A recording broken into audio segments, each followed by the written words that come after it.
ka na ba sa Baguio ng pulisya? Anong dahilan? Kasi ako, nahuli na ako eh. Pero mabait ako, binayaran ko na. Nobody is above the law. Ikaw, bakit ka napauli sa pulisya sa Baguio? Makomit ka sa baba. Alam kong nakakapag-Tagalog ka, sir. Oo kuya, wag naman sana ako itiketi kasi galing ako sa Manila eh. Hindi ko alam na ganitong oras sa boarding. Kasi sa Manila, di ba, yung 10 p.m. hanggang Window hanggang time. 4. Oo. Ang Baguio City from 7 a.m. to 7 p.m., sir.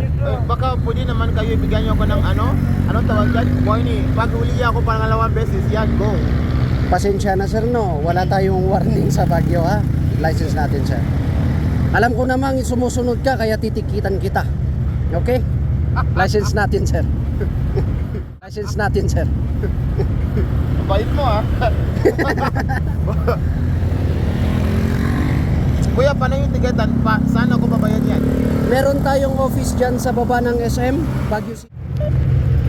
Pasensya na sa abala, sir, ha? Sige. Okay. Thank you. Thank you, thank you. Yeah. Sorry, sir.